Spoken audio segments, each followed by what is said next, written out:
Very good morning to everyone. I am Gaurav Gupta. I come back again with a new lecture. So this lecture is basically for class 9 chapter 4 and the name of the chapter 4 is what? A linear equation in two variable form. We already discussed all the basic concepts as well as rules related to the chapter 4 in previous video. If you still not watched that video, so please go to my playlist class 8, so you will found that videos. So please do watch that video first, because in this lecture I am going to solve each and every question based on that concept. So look at the question number 1, exercise 4.1. Question number 1 states that the cost of a notebook is twice the cost of a pen. तो ये question almost आप पहले भी करते आए हो in class 7th में, class 8th में, बट इन दैट केस आप क्वेश्चंस को करते आए हो इन वन वेरिएबल फॉर्म में. कैसे करते आए थे इस टाइप के क्वेश्चन को? क्योंकि ये कहता है कि जो नोटबुक की कॉस्ट है वो ट्वाइस है कॉस्ट ऑफ द पेन. तो जब तक आपको पेन की कॉस्ट नहीं पता होगी आप नोटबुक की कॉस्ट डिटरमाइन नहीं कर सकते. तो इन दैट केस आप क्वेश्चन को कैसे अटेम्प्ट करते थे? लेट करके, कि आप सपोज करते थे let cost of a pen, कि जो पेन की कॉस्ट है वो रुपीस क्या है? एक्स है. देन जब आपको कॉस्ट ऑफ पेन पता है तो कॉस्ट ऑफ नोटबुक आप डिटरमाइन कर सकते हो. तो कॉस्ट ऑफ नोटबुक, तो अब आपको पता लगाना है कि नोटबुक की कॉस्ट क्या है. आपको नेचुरली पता है जो कॉस्ट ऑफ नोटबुक क्या है? डबल है. डबल का मतलब 2 टाइम्स किसकी? Cost of the pen. इसका मतलब 2 multiply x, so you get what? 2x. So this is what the cost of a pen and this is what cost of a notebook. It's very easy. But यहाँ पे question थोड़ा change है. यहाँ पे chapter का नाम क्या है? Represent this equations in to variable form. But यहाँ पे एक ही वेरिएबल है x, तो आपको यहाँ पे एक वेरिएबल और इंट्रोड्यूस करना है. इसका मतलब जो कॉस्ट ऑफ अ पेन है उसको एक वेरिएबल असाइन करिए और जो कॉस्ट ऑफ द नोटबुक है उसको सेकंड वेरिएबल असाइन करिए. तो ये इक्वेशन चेंज हो जाएगी किसमें? टू वेरिएबल फॉर्म में. अब कैसे करते हैं? सिर्फ चेंज क्या करना है. अब मैं इसी क्वेश्चन को थोड़ा चेंज करूंगा. अब मैं यहां से ये रिमूव कर देता हूं, देन मैं यहां से ये रिमूव कर देता हूं, देन अब मैं दोनों को ही लेट करूंगा. Let cost of the pen is rupees x and cost of a notebook, जो कॉस्ट है ऑफ ए नोटबुक उसको लेट कर लेता हूं मैं रुपीज y लेट किया. अब रीड करिए अकॉर्डिंग टू स्टेटमेंट. अब हमारी स्टेटमेंट क्या थी? अब मैं यहां लिखूंगा अकॉर्डिंग टू स्टेटमेंट. आपकी स्टेटमेंट क्या कहती है उसको रीड करना है हमें. It's very important. मैं पहले एक इंग्लिश लैंग्वेज में लिखता हूं, फिर उसको मैथमेटिकली लिखना आपको आ जाएगा. वैसे तो इग्नोर करिएगा इंग्लिश लैंग्वेज को, आपको डायरेक्ट लिखना है क्योंकि इतना बड़ा क्वेश्चन नहीं होता. ये 1 नंबर का क्वेश्चन है. तो कैसे लिखेंगे आप? यहाँ पे क्या कहता है अकॉर्डिंग टू क्वेश्चन? जो कॉस्ट ऑफ अ नोटबुक है, cost of a notebook is equal to what? 2 times. 2 times है the cost of a pen, the cost of a pen. ये स्टेटमेंट आपको यहां लिखी हुई है, लिखा हुआ है ना. ये जो कॉस्ट है ऑफ ए नोटबुक की वो ट्वाइस है. ट्वाइस का मतलब 2 टाइम्स होता है the cost of a pen. अब हम इसको न्यूमेरिकली असाइन करेंगे, इक्वेशंस बनाएंगे. देखिए यहां वर्ड आता है कॉस्ट ऑफ ए नोटबुक और आपको पता है कॉस्ट ऑफ ए नोटबुक क्या है? y है. तो इसको आप रिप्लेस किससे कर सकते हो? y से. इज इक्वल टू 2 टाइम्स का मतलब होता है मल्टीप्लाई, तो 2 multiply cost of a pen. Cost of a pen भी पता है आपको कितनी है? x है. तो ये क्या बन गई? आपकी इक्वेशन बन गई. इसको सिंपली क्या लिख सकते हो? y is equal to 2x. This is what equation हो गई है आपकी. किसमें? इन टू वेरिएबल फॉर्म में. तो ये क्वेश्चन आपका सॉल्व हो गया इन टू वेरिएबल फॉर्म. आपको आगे सॉल्व नहीं करना, आपको क्या करना था? इसको 2 वेरिएबल फॉर्म में लिखना था. तो आपका यहाँ पे आंसर x में भी है, y में भी है. इसका मतलब x भी एक वेरिएबल है, y भी वेरिएबल है. तो y is equal to 2x क्या है? ये आपकी एक इक्वेशन बन गई इन 2 वेरिएबल फॉर्म में। देखा कि कितना सिंपल क्वेश्चन है। आई होप आपको समझ भी आया होगा क्योंकि हम ये सब चीज रीड कर चुके हैं पहले। सो please make a note. Now look at the question number 2। Express the following ax plus by plus c is equal to 0. What is this? It is very simple. This is a representation of a linear equation in two variable form. In this case, x and y are the variables. And what are the a, b and c? These are the coefficients of the variable. It's very easy. आप already discuss कर चुके हो, इसलिए question क्या बन गया, काफी easy बन गया। अब look at that. Indicate the values. आपको जस्ट क्या बतानी है, वैल्यूज को इंडिकेट करना है कि a की वैल्यू क्या है, b की वैल्यू क्या है एंड c की वैल्यू क्या है। It's very easy. कैसे कंपेयर करते थे, कोई भी क्वेश्चन क्यों ना हो उसको स्टैंडर्ड फॉर्म में कन्वर्ट करनी है, इस फॉर्म में। It means right hand side should be क्या होनी चाहिए, 0। तो पहला केस लेते हैं, यहाँ पे right hand side not equal to 0, move कर दीजिए in on that case left hand side. So this becomes what, 2x plus 3y and this becomes negative 9.35 बार इज इक्वल टू व्हाट, 0। अब सेकंड स्टेप क्या था, compare करिए, इसको लिखिए यहाँ पर ax plus by plus c is equal to 0। और अब इनको क्या करना है, आपको कंपेयरिंग करनी है। आप याद रखिए पहला स्टेप क्या है, कोई भी इक्वेशन क्यों ना हो उसको इस फॉर्म में लेके आना है, right hand side should be 0। उसके बाद आपको अपनी जनरल इक्वेशन लिखनी है और उन दोनों इक्वेशंस को क्या करना है, कंपेयर करना है। अब देखिए x का कोफिशिएंट यहाँ देखते हैं तो a है, यहाँ x का कोफिशिएंट क्या है, 2, इसका मतलब आपको a की वैल्यू मिल गई 2। यहाँ कोफिशिएंट देखिए y के साथ क्या है, b, यहाँ y के साथ क्या है 3, तो b की वैल्यू कितनी हो गई, 3 सेम। यहाँ पे ये टर्म क्या है, कांस्टेंट, और c भी क्या है, कांस्टेंट। कांस्टेंट टर्म क्या है, जिसके साथ कोई वेरिएबल नहीं होता। तो यहाँ पे c की वैल्यू क्या है, माइनस, क्योंकि साइन भी आपको लेना है, ये नहीं कि साइन को आप छोड़ दोगे। हो गया क्वेश्चन। तो जस्ट आपको क्या फाइंड आउट करना था, A B and C. I hope आपको एंजॉय भी किया होगा और ऐसा क्वेश्चन किया भी होगा। कितने मार्क्स में क्वेश्चन आएगा, जस्ट ये 1 मार्क्स में। So please make a note. Now look at the second part. अब आपको सेकंड पार्ट में दिखाई दे रहा है right hand side is equal to 0 है, लेकिन यहाँ पे कोई भी टर्म डिवाइड में नहीं थी, लेकिन यहाँ पे एक टर्म क्या है, डिवाइड में। तो कोशिश करना है आपको कोई भी टर्म डिवाइड में नहीं रखनी। तो उसके लिए सबसे सिंपलेस्ट तरीका क्या है, एलसीएम ले लीजिए। इट्स वेरी इजी, लीजिए एलसीएम। इसके डिवाइड में कुछ नहीं है तो 1, इसके डिवाइड में कुछ नहीं है तो 1। LCM is what, 5। तो यहाँ पे कितना आ गया, 5x minus y and 5 into 10 what, 50 is equal to 0। 0 के डिवाइड में कुछ नहीं है तो 1। Now do what, cross multiplications. अब क्रॉस मल्टीप्लिकेशन करिए, 1 की मल्टीप्लाई इससे करेंगे कुछ चेंज आएगा नहीं, तो आपको आंसर क्या मिलेगा, सेम 5x माइनस 50। नाउ 5 को मल्टीप्लाई करोगे 0 से, आपको क्या मिलेगा, 0। तो अब आपको इक्वेशन क्या मिल गई, 5x minus y minus 50 is equal to 0। और स्टैंडर्ड इक्वेशन क्या होती है, ये गिवन है यहाँ पर, क्या है ये, ax plus by plus c is equal to 0। Now do compare, compare करिए इसको।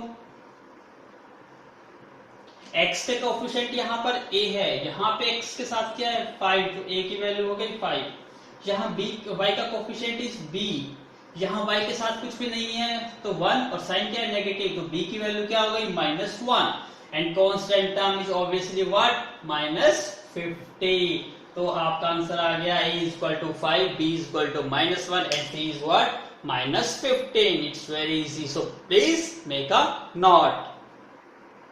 I hope आपने एंजॉय किया होगा। और एक तरीका ये भी होता है कि आप डायरेक्टली ही भी लिख सकते हो, ये आंसर भी करेक्ट है। और यदि मैं इसको एक शॉर्ट फॉर्म में लिखना चाहूँ, शॉर्ट फॉर्म का मतलब क्या है कि आगे जाके जब भी आप 10th क्लास या 11th क्लास या 12th क्लास में जाओगे तो इस टाइप की इक्वेशन को सोल्व करने का एक वही बेस्ट मेथड है कि एलसीएम लेके सोल्व कर लो। अदरवाइज क्या है, आप इसको डायरेक्टली भी कंपेयर कर सकते हो। मैं इसको डायरेक्टली भी कंपेयर करके आपको आंसर निकाल सकता था। कैसे करके देखिए, इसको स्टैंडर्ड फॉर्म में लिख दीजिए, ax plus by plus c is equal to 0। Direct compare कर सकते हो आप। यहाँ x का कोफिशिएंट a, यहाँ x का कोफिशिएंट कुछ नहीं है तो क्या है 1, तो a की वैल्यू क्या हो गई, 1 हो गई। यहाँ y का कोफिशिएंट b, और यहाँ पे y के साथ क्या है, यहाँ पे कुछ नहीं है तो 1, और ये माइनस का है, -1/5। c मतलब कांस्टेंट टर्म क्या है यहाँ पे -10। तो आप ये डायरेक्टली भी लिख दोगे तो ये आंसर भी क्या है, करेक्ट है। तो आप दोनों वे से जो आप आंसर लिखे, दोनों तरीके से आप लिख सकते हो, दोनों वे क्या आपके करेक्ट है। आई होप जो आपको आसान लगे वो आप यहाँ यूज कर सकते हो। So please make a note. Now look at the third part is what, -2x + 3y = 6। सबसे पहला स्टेप स्टैंडर्ड फॉर्म, इसको इधर ले आइए लेफ्ट साइड में, -2x + 3y - 6 = 0। साइन चेंज हो गया 6 का। कंपेयर करिए, ax + by + c = 0। Now a का x का कोफिशिएंट यहाँ पे a, यहाँ पे x के साथ क्या है -2, तो a की वैल्यू -2। b यहाँ y का कोफिशिएंट इज व्हाट, b, यहाँ y के साथ क्या है 3, तो b की वैल्यू कितनी हो गई 3। कांस्टेंट टर्म c होती है, यहाँ पे कांस्टेंट टर्म क्या है -c, तो आपका आंसर आ गया सी। आई होप आपको समझ आया होगा। सेम यहाँ पे आपको 3 टर्म नहीं दिखाई दे रही, क्यों, क्योंकि यहाँ पे एक एक्स वाली टर्म भी है, वाई वाली भी है, कांस्टेंट नहीं है। कांस्टेंट नहीं है तो आप इसको क्या लेट करोगे, 0 लेट करोगे। तो सबसे पहला स्टेप तो इसको लेफ्ट साइड में मूव करिए, x - 3y = 0। ठीक है, 3 टर्म होनी चाहिए, तो यहाँ पे थर्ड टर्म नहीं है तो इसकी जगह क्या ले लो, 0 ले लो। तो x - 3y + 0 = 0, क्योंकि 0 ऐड करने से रिजल्ट पे कोई फर्क नहीं पड़ता, तो आप 0 लिख सकते हो। अब इसको कंपेयर करा जा सकता है, कंपेयर करिए, ax + by + c = 0। कंपेयर करिए, x का कोफिशिएंट यहाँ पे a, यहाँ पे x का कुछ नहीं है तो क्या मानते हो 1, तो a की वैल्यू क्या मिलेगी आपको 1। b, हाँ सॉरी, y का कोफिशिएंट इज b, यहाँ पे y के साथ क्या है -3, तो b की वैल्यू क्या हो गई -3। कांस्टेंट टर्म क्या होती है c, यहाँ पे कांस्टेंट टर्म क्या है 0, तो c = क्या हो गया 0। तो कोई भी इक्वेशन कैसी भी क्यों ना हो, आपको पहले इसको जनरलाइज फॉर्म में लिखनी है, 3 टर्म में, एक x वाली टर्म, एक y वाली और एक कांस्टेंट, तब उसके बाद उसको कंपेयर करना है। So please make a note. अब क्वेश्चन नंबर देखिए, 5th part, 2x = -5y। Same step है, पहला स्टेप तो आपको स्टैंडर्ड फॉर्म में लिखना है। मूव करिए इसको, दिस बिकम +5y = 0। यहाँ पे थर्ड टर्म मिसिंग है कांस्टेंट वाली, तो क्या लिखोगे आप इसकी जगह 0, तो 5y + 0 = 0। Now compare it with standard equation, ax + by + c = 0। Now what's the coefficient of x is a, यहाँ पे a की वैल्यू क्या हो गई 2। Now the coefficient of y is what b, तो y के साथ यहाँ पे क्या है 5, तो b की वैल्यू 5। कांस्टेंट टर्म इज = 0, तो c की वैल्यू क्या आ गई 0 आ गई। सिंपल। सेम यहाँ पे ये ऑलरेडी इस फॉर्म में, लेकिन यहाँ पे ध्यान से देखिए, यहाँ पे x वाली टर्म है, कांस्टेंट है, लेकिन y वाली टर्म नहीं है तो हम तो अपने लिखेंगे ही 3x। y नहीं है तो आप इसकी जगह क्या लिखिए 0 × y + 2 = 0, क्योंकि आपको पता है 0 को y से मल्टीप्लाई करेंगे 0 मिलेगा, लेकिन हमारे पास y की टर्म मिल गई, तो आपको जनरल फॉर्म में पहले लिखना है। अब कंपेयर करिए इसको, ax + by + c = 0।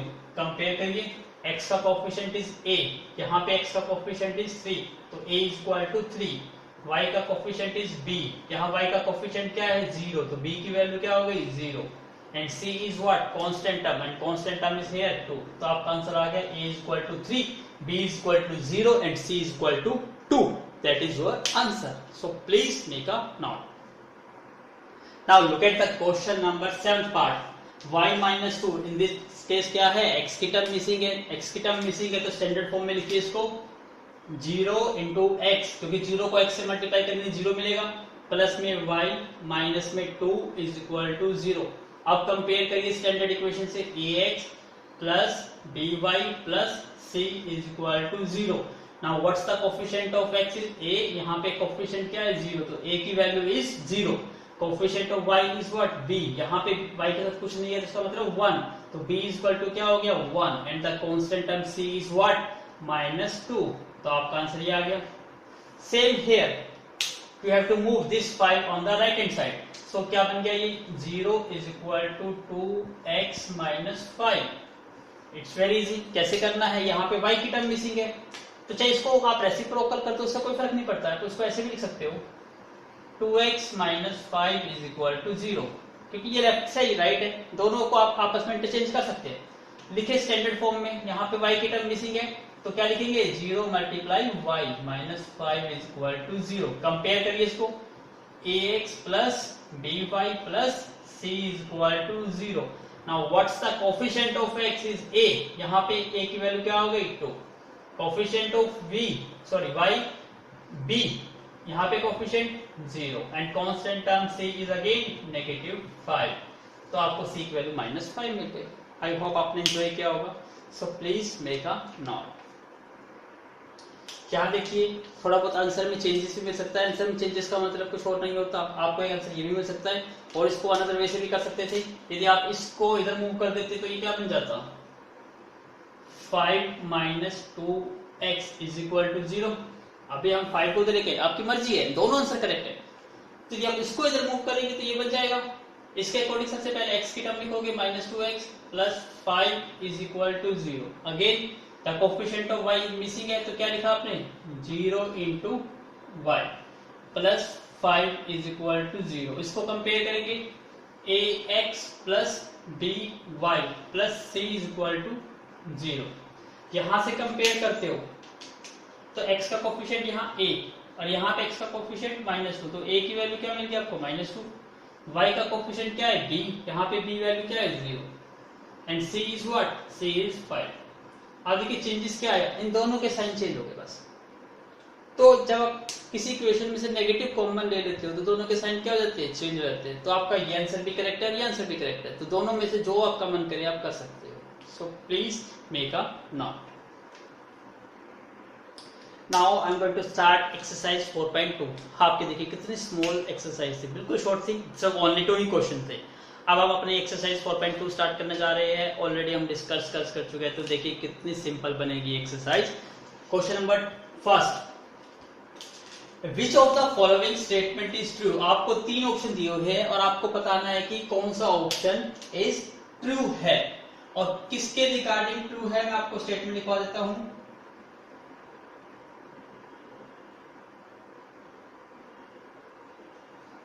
कि विच of the following is true and why. क्या हम किसकी बात कर रहे हैं, हम बात कर रहे हैं linear equation in 2 variable form. Linear equation in 2 variable form.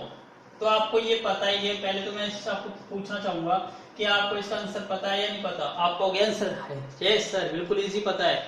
क्यों? क्योंकि हम डिस्कस कर चुके हैं, कोई भी लीनियर इक्वेशन है इन 2 वेरिएबल फॉर्म में उसके कितने सॉल्यूशंस होते हैं, इनफाइनाइट नंबर ऑफ सॉल्यूशंस होते हैं, आपको ऑलरेडी पता है। तो आपका आंसर क्या आएगा, ये रहा आंसर, आपको पता है। मैं यहां लिख सकता हूं ऑलरेडी वी नो,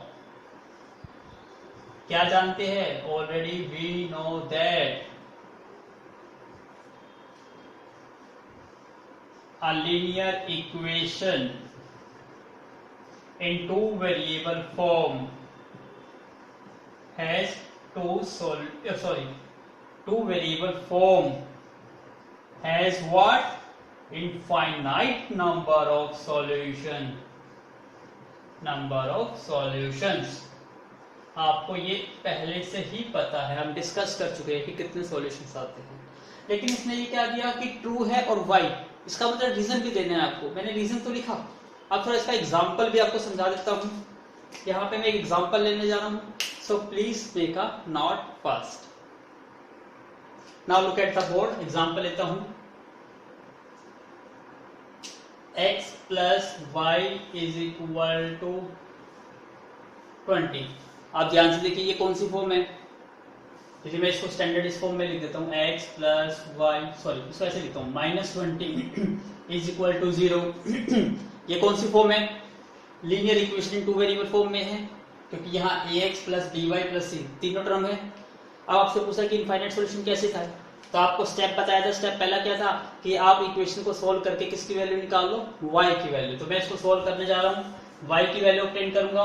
कैसे करूंगा कि बाकी टर्म को राइट हैंड साइड में मूव कर दो, ये माइनस का 20 है, वहां जाके क्या बन गया प्लस का 20, ये प्लस का x है, राइट साइड में जाके किसका बन गया नेगेटिव का x। अब आपको इनफाइनाइट सॉल्यूशन बताने हैं, तो इनफाइनाइट सॉल्यूशन के लिए मैंने आपको बताया था कि एक टेबल बना लीजिए, आपको शो करना है इनफाइनाइट सॉल्यूशन। आप अपनी मर्जी से टेबल बना सकते हो, जैसे मैं अपनी मर्जी से कुछ भी टेबल बना देता हूँ, आप कितनी भी टेबल बना सकते हो। मैं इसको डैश डैश कर देता हूँ, ऐसे यहाँ भी डैश डैश कर सकते हो। यहाँ पे ऊपर आपको x लेना है और नीचे y लेना है, तो ये x है और ये y है, और जो x और y होता है ये क्या होता है, आपका सॉल्यूशन होता है। तो यहाँ पे आपको x की वैल्यू पता लगानी है, y की वैल्यू पता लगानी है। तो x की वैल्यू आपकी इंडिपेंडेंट होती है, आप अपनी मर्जी से चूज कर सकते हो, कोई भी चूज कर सकते हो। जैसे मैं स्टार्टिंग कर लेता हूँ 0 से, 0 से स्टार्ट करता हूँ। आप पुट करिए x की वैल्यू 0 पुट करिए, तो y is equal to 20 minus 0, क्या मिलेगा आपको, 20 मिलेगा। तो जब आपने x को 0 पुट करा, यहाँ पे क्या लिया आपने, x को 0 लिया, तो y की वैल्यू कितनी मिली आपको, 20। तो 0 और 20 ये आपका फर्स्ट सॉल्यूशन आ गया। ऐसे ही x की वैल्यू 1 ले लीजिए, जब x की वैल्यू आप 1 लोगे तो y इक्वल टू कितना आ जाएगा, 20 माइनस 1 इज इक्वल टू 19। तो जब आपने 1 लिया तो 19 सॉल्यूशन आ गया। ऐसे ये सेकंड सॉल्यूशन आ गया। थर्ड ले लीजिए, x की वैल्यू 2 पुट करो, x की वैल्यू 2 पुट करने से y क्या बनेगा आपका, 20 minus 2 is equal to what, 18। इसका मतलब 2 पुट करने से क्या बन गया, 18। इसका मतलब डैश डैश चलता रहेगा। अब ये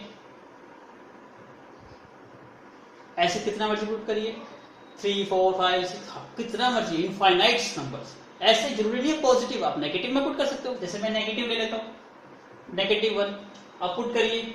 जब मैं x को -1 लेता हूं तो y की वैल्यू क्या आएगी, पुट करो, y is equal to 20 minus, और x की value minus, so minus minus क्या बन गए, और प्लस, तो वी गेट व्हाट, 21। तो -1 पे क्या मिल गया हमें, 21। ऐसे -2 पुट करो तो ये माइनस माइनस क्या हो जाएंगे, प्लस, अगेन आपको क्या मिल जाएगा, 22 मिल जाएगा। तो ऐसे से क्या है, ये इनफाइनाइट सॉल्यूशन है। समझ आया आपको। तो कोई भी एक linear equation two variable form में है तो उसके कितने सॉल्यूशंस होते हैं, इनफाइनाइट सॉल्यूशंस होते हैं। सो please make a note. Now look at the board, question number 2, right the 4 solution. अभी आपने क्वेश्चन सोल्व करा, कितने सॉल्यूशन निकाले आपने, इनफाइनाइट, और इसमें क्या कहता है, ओनली 4 सॉल्यूशन। तो हर स्टेप क्या है, सेम वही है। करिए स्टार्ट। आपको जैसे ओनली 4 सॉल्यूशन निकालना है तो आपको 4 वैल्यू ही देनी है बस। अब देखिए कैसे, पहला स्टेप क्या था, याद हो आपको, स्टेप 1, आपको अपनी वैल्यू वेरिएबल की निकालनी है, y की वैल्यू निकालिए। y is equal to what, moves 2x on the right hand side, we get what, y is equal to 7 minus 2x। ये आपकी इक्वेशन बन गई। अब आपको लेट करना होता है, लेट करके स्टार्ट करिए। x की वैल्यू 0 से स्टार्ट करते हैं। x की वैल्यू जब 0 पुट करोगे क्या बनेगा, ये y is equal to 7 minus 2 into 0। तो क्या बन गया ये, 7 माइनस 2 इंटू 0 0, तो 7 माइनस 0 7 आ गया। अगली वैल्यू लीजिए, x is equal to 1, x की वैल्यू 1 पुट करिए, y is equal to 7 minus 2 into 1, कितना वैल्यू आई, 7 माइनस 2 इंटू 1 2, 7 में से 2 माइनस करोगे क्या आएगा, 5। x की वैल्यू 3 पुट करिए, y is equal to 7 minus 2 into 3। अब 7 माइनस 2 कितना हुआ, सॉरी 2 इंटू 3 कितना हो गया, 6, 7 माइनस 6 1। x की वैल्यू 4 पुट करेंगे, y is equal to 7 minus 2 into 4, कितना आ गया, 7 माइनस 2 इंटू 4 8, 7 में से 8 करेंगे तो माइनस का 8। 4 सॉल्यूशन आ गए।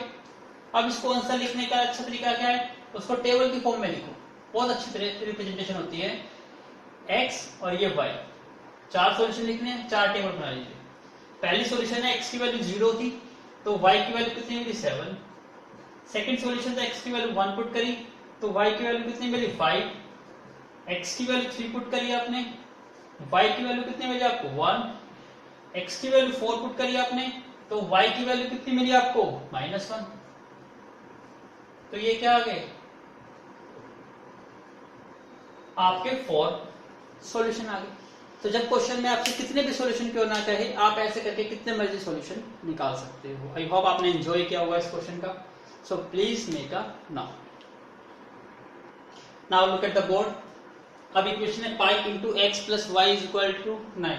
आपको पता 3 टर्म्स होते हैं जनरल इक्वेशन में, टू वेरिएबल फॉर्म में, एक्स वाली, वाई वाली और कॉन्स्टेंट ये ऑलरेडी है। स्टेप आपको पता है ये 4 सॉल्यूशन निकालने हैं, तो चाहे आपको कोई भी टर्म क्यों ना हो, स्टेप आपके वही होने चाहिए। पहला स्टेप क्या था, वाई की वैल्यू निकालनी है, तो y इक्वल टू क्या करना पड़ेगा आपको, पाई एक्स को मूव करिए राइट हैंड साइड में, it becomes negative pi x. निकालने का तरीका वही आपका, लेट स्टार्ट करिए, x की वैल्यू को 0 ले लीजिए, तो y क्या बन जाएगा 9 माइनस पाई इंटू 0, 0 को पाई से मल्टीप्लाई करके 0, तो आपका आंसर क्या आ गया 9 आ गया। अब x की वैल्यू को 1 पुट करिए, y equal to what 9 minus pi into 1, अब 9 minus pi as it is, ये आपका सेकंड सॉल्यूशन आ गया। x is equal to 2 put करिए, y is equal to what 9 minus pi into 2, you got 9 minus 2 pi, ये आपका third solution. x is equal to 3, y is equal to what 9 minus pi into 3, you got 9 minus 3 पाई, तो ये आपका क्या आ गया fourth solution. आपको लिखना क्या है टेबल के फॉर्म में, इसको टेबल बनाइए, ये x ये y, पहली x की वैल्यू 0 थी, y की वैल्यू 9, सेकेंड x की वैल्यू 1, y की वैल्यू 9 माइनस पाई, x की वैल्यू 2, y की value what 9 minus 2 pi, x की वैल्यू 3, y की वैल्यू 9 माइनस 3 पाई। हो गया क्वेश्चन सॉल्व, था इजी। तो ऐसे ही आपका इसका जो थर्ड पार्ट है वो खुद ही करिए, क्योंकि इतना सिंपल क्वेश्चन है ये, तो आपको खुद ही करना होगा। Please do it yourself next part of this question, so please make a note this. चलिए now look at the third part और ऑल्सो, आप एक बार और देख लीजिए, आपकी प्रैक्टिस नहीं है, थोड़ा पजल हो जाते हो तो एक बार मैं दे देता हूँ इस क्वेश्चन को।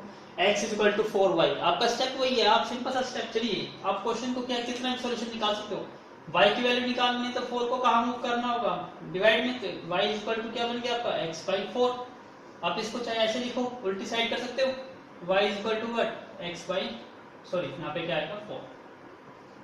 इस तरह समझाया कि आपका पहला स्टेप वही है, y की वैल्यू निकाल लीजिए, y की वैल्यू आपके आपके पास x बाई 4, स्टेप वही है, स्टार्ट करो, let x is equal to 0 ले लो, तो y की वैल्यू क्या मिलेगी आपको 0 बाई 4, क्या होता है 0, x की वैल्यू 1 पुट करो, y की वैल्यू क्या बन गई 1 बाई 4, 1 बाई 4 तो 1 बाई 4 ही रहेगा, x की वैल्यू 2 पुट करो, y is equal to what 2 by 4, 2 पे कट गया, क्या मिले आपको 1 बाई 2, x की वैल्यू 3 पुट कर लो, y की वैल्यू क्या आ जाएगी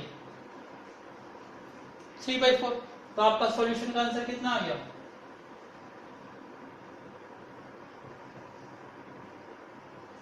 x की वैल्यू 0 तो y की वैल्यू भी 0, x की वैल्यू 1 तो y की वैल्यू कितनी थी 1 बाई 4, x की वैल्यू 2 तो y की वैल्यू 1 बाई 2, x की वैल्यू 3 तो ये 3 बाई 4 हो गया सॉल्यूशन। तो आंसर आपका वेरी कर सकता है, क्यों, क्योंकि इसके कितने सॉल्यूशन है, इनफाइनाइट सॉल्यूशन है, तो अलग अलग टाइप से आप इसका सॉल्यूशन निकाल सकते हो। मेरे अकॉर्डिंग ये सबसे सिंपलेस्ट मेथड है, चाहे कोई भी क्वेश्चन क्यों ना आए, आप कितने भी सॉल्यूशन क्यों ना आए, आप इस सीक्वेंस को फॉलो करिए, आपके हर टाइप के सॉल्यूशन क्वेश्चन सॉल्व होंगे इस मेथड से, so please make a note. अब देखिए क्वेश्चन नंबर थर्ड, चेक करना है which of the following are the solution of the equation. अब आपको देखिए कितना इसका जस्ट अपोजिट बताना है, इसमें क्या है, पहले आपको क्या करने थे, सॉल्यूशन ऑब्टेन करने थे, अब आपको सॉल्यूशन पहले से ही पता है और आपको पता करना है कि क्या ये सॉल्यूशन इसी इक्वेशन के है या नहीं है। ऑब्वियसली यदि कोई सॉल्यूशन किसी इक्वेशन के है तो इसका मतलब है वो सॉल्यूशन को यदि इक्वेशन में रखा जाए तो इक्वेशन को क्या करेगा, वो सेटिस्फाई करेगा, इसका मतलब इक्वेशन क्या आएगी ट्रू, और ट्रू का क्या मतलब होता है लेफ्ट हैंड साइड और राइट हैंड साइड इक्वल बन जाएगी। तो सबसे आसान तरीका क्या है, दोनों वैल्यू सब जो सॉल्यूशंस है आप 1 बाय 1 सॉल्यूशंस को लीजिए और इसको इक्वेशन में पुट करिए, यदि equation right hand side and left hand side equal बन जाती है, ट्रू बन जाती है, तो सॉल्यूशन है, अदरवाइज नहीं है। तो देखिए कितना इजी क्वेश्चन है, इसको आपकी इक्वेशन क्या है, यहाँ पे इक्वेशन है हमारी x minus 2y is equal to 4। अब हम पहला केस लेके चलते हैं, फर्स्ट केस, केस 1। केस 1 में क्या है आपका 0,2, 0,2 क्या इंडिकेट करता है कि x की वैल्यू तो 0 है और y की वैल्यू क्या है 2। पुट करिए, x की जगह 0 और y की जगह कितना पुट करना है 2। सॉल्व करिए इसको, 2 इंटू 2 4, माइनस का 4 इज इक्वल टू 4। क्या ये दोनों इक्वल होते हैं? -4 और 4 दोनों अलग अलग है, इसका मतलब क्या है नॉट इक्वल, तो स्टेटमेंट क्या है, फॉल्स हो गई। और फॉल्स का मतलब क्या है, नो, तो ये इसका सॉल्यूशन नहीं है। ऐसे आप सभी का चेक करना है। So please make a note first. लीजिए सेकंड केस, लीजिए सेकंड केस क्या है आपका, 2 और 0। केस सेकंड है 2 और 0। इसका मतलब क्या है, x की वैल्यू तो 2 है और y की वैल्यू क्या लेनी है आपको, 0। पुट करो, x की जगह 2 और y की वैल्यू 0। तो 2 माइनस 0 इज इक्वल टू 4। क्या 2 इज इक्वल टू 4, क्या 2 और 4 इक्वल होते हैं, नहीं होते। इसका मतलब स्टेटमेंट क्या आ गई, फॉल्स। और फॉल्स का मतलब क्या है, आंसर इज नो, ये सॉल्यूशन नहीं है इसका। Please make a note. Third case use करिए, केस थर्ड में पॉइंट्स क्या है आपके, 4 और 0। इसका मतलब x की वैल्यू 4 और y की वैल्यू 0। पुट करो, x की value 4 minus 2 into 0 is equal to 4। So 4 minus 0 is equal to 4। तो 4 इज इक्वल टू 4। यस, ये तो होता है ट्रू। तो आंसर क्या आ गया आपका, यस, ये सॉल्यूशन है इस इक्वेशन का। So please make a note. Fifth case लीजिए, सॉरी फोर्थ केस, √2 और 4√2। इसका मतलब x की वैल्यू √2 है और y की वैल्यू क्या है, 4√2। पुट करो, x की वैल्यू कितनी है, √2 और y की वैल्यू कितनी है, 4√2 इज इक्वल टू 4। तो ये √2 और 4 इंटू 2 कितना हो गया, 8 इज इक्वल टू 4। इसके आगे कुछ नहीं है, इसका मतलब 1। तो 8√2 में से 1√2 माइनस करेंगे, क्या आंसर आएगा, माइनस के 7√2। क्या ये इक्वल है, ऑब्वियसली दिखाई दे रहा है, नहीं। तो स्टेटमेंट क्या है, फॉल्स। तो आंसर क्या आ गया, नो, ये भी इस इक्वेशन का सॉल्यूशन नहीं है। So please make a note. Now look at the fifth part, 1 और 1। इसका मतलब x की वैल्यू 1, y की वैल्यू 1। पुट करिए, 1 minus 2 into 1 is equal to 4। 1 minus 2 is equal to 4। 1 minus 1 minus 1, क्या ये इक्वल होते हैं, नहीं होते। Statement again false, answer is again no solution. तो अब ऐसे करके क्या है, कोई भी इक्वेशन दे दी जाए और आपसे पूछे कि सॉल्यूशन है या नहीं है, तो उस सॉल्यूशन को इक्वेशन में पुट करिए। यदि इक्वेशन ट्रू हो जाती है तो yes, otherwise no. So please make a note. Now look at the question number 4। Find the value of k। इसका मतलब यहाँ पे आपको k की वैल्यू निकालनी है। इफ x की वैल्यू भी दे रखी है, आपको y की वैल्यू भी दे रखी है, इसका मतलब k अनडिफाइंड है। क्वेश्चन देखिए, is a solution of the equation. आपको पता है सॉल्यूशन चेक कैसे करते हैं, उनकी वैल्यू को इक्वेशन में पुट कर लेते हैं और इक्वेशन यदि सेटिस्फाई है तो यस। इसका मतलब ये इसने पहले से ही कह दिया कि ये इसका क्या है, एक सॉल्यूशन है, इसका मतलब इक्वेशन ट्रू है। तो आप इक्वेशन लिखिए, इक्वेशन क्या है आपकी, ये इक्वेशन, ये आपकी इक्वेशन है। x की वैल्यू कितनी दी हुई है आपको, 2। y की वैल्यू कितनी दी हुई है, 1। और ये सॉल्यूशन क्या है, एग्जिस्ट करता है।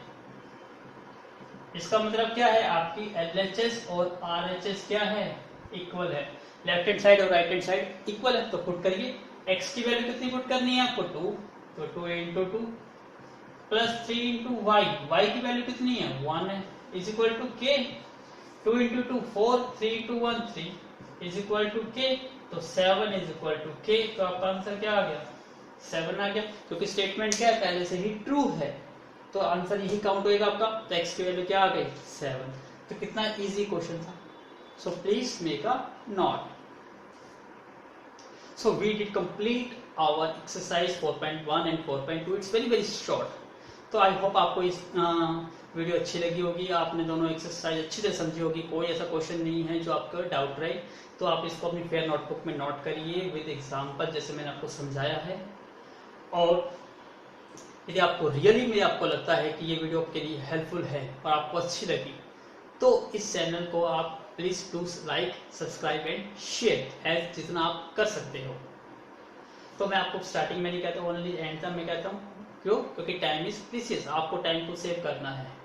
तो यदि आपको रियली में अच्छी लग रही हो तो don't forget to like, subscribe and share, because it's a free of cost channel on the YouTube. I hope you enjoy this video. So we will meet very soon. Take a new video of the exercise 4.3 and 4.4. So please enjoy your video.